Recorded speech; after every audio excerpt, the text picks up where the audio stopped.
చేస్తున్నారు. And TTK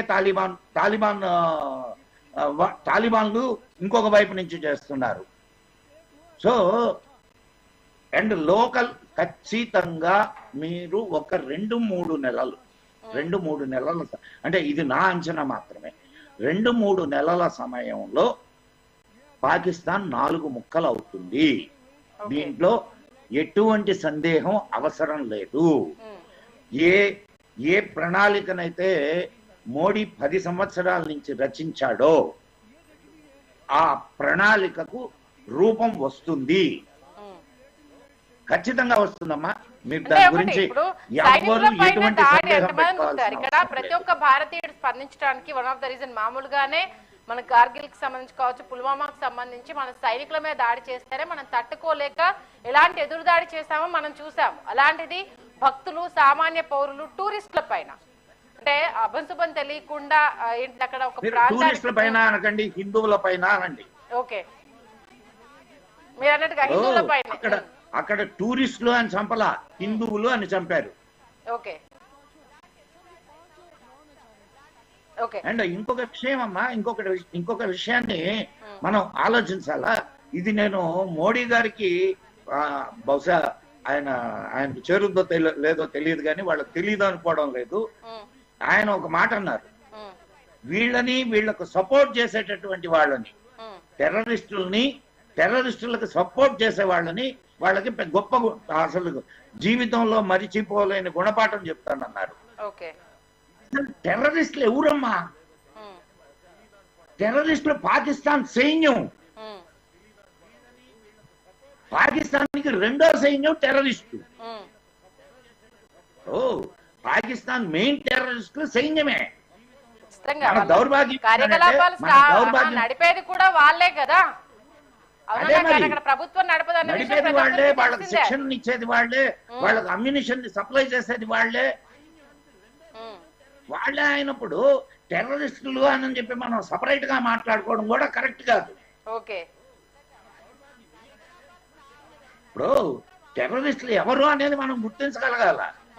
అసలు ప్రతిసారి నన్ను అడిగితే టెర్రరిస్టు దాడి జరిగినప్పుడల్లా మన పాకిస్తాన్ ఆర్మీ మీద కానీ దాడి చేస్తుంటే ఈ శని వదిలిపోయేది మనకి. అంటే వాళ్ళ ఒప్పందాలు జరగకపోతే మరి ముందుకు సాగే అవకాశాలు అంటే ఈ ఒప్పందాలు ఇవన్నీ కూడా ఇప్పుడు అమ్మాయి మాట మీద నిలబడేటటువంటి వాళ్ళకి ఇవన్నీ మాట మీద నిలబడినటువంటి పాములమ్మాయి. పాకిస్తాన్ అనేది ఒక రోగ్ కంట్రీ. ఎందుకమ్మా మొన్న DGMO సమావేశం జరిగి ఒప్పందం జరిగింది అంటే అది కాల్పుల విరమణ జరిగింది అన్న 3 గంటలకి మళ్ళా వాళ్ళు అటాక్ మొదలు పెట్టారు. అయితే మన అదృష్టం ఏమిటంటే మనకు ఇండిజినస్ సిస్టమ్స్ ఉన్నాయి మనకి. ఇప్పుడు రష్యాతో కలిసి చేసింది కానివ్వండి, ఇజ్రాయెల్ తో కలిసి చేసినటువంటి ఏవియేషన్ సిస్టమ్స్ ఏవైతే ఉన్నాయో ఇప్పుడు అన్ని మన S-400 నిరోధించలేదమ్మా. మన ఆకాశ్ అని ఇంకొక సిస్టమ్ ఉంది. ఈ ఆకాశ్ సిస్టము డ్రోన్స్ ని అటాక్ చేస్తుంది, ఆకాశ్ సిస్టమ్. అండ్ మన వాళ్ళు ఏమనుకుంటున్నారంటే బ్రహ్మోస్ ఇంకా ఉపయోగించలేదు అని. బ్రహ్మోస్ ఆల్రెడీ ఉపయోగించబడింది, ఇది గుర్తుపెట్టుకోండి. బ్రహ్మోస్ ఉపయోగించకపోతే అంత విధ్వంసం జరగదు. వాళ్ళ ఎయిర్ బేసెస్ మీద జరిగినటువంటి దాడుల్లో బ్రహ్మోస్ ఉపయోగించబడింది. సో అండ్ బ్రహ్మోస్ వల్ల ఉన్నటువంటి అడ్వాంటేజ్ ఏందో కూడా ప్రపంచం తెలుసుకుంది. పిన్ పాయింటెడ్ గా మనం ప్రతి దాన్ని అటాక్ చేయగలిగాం.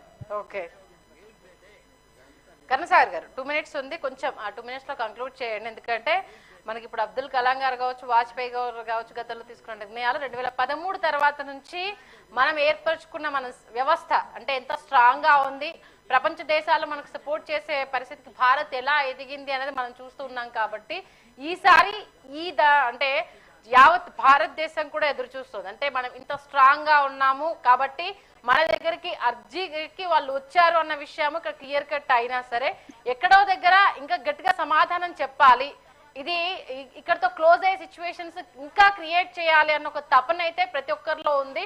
ఖచ్చితంగా అయితే ఇది సఫలం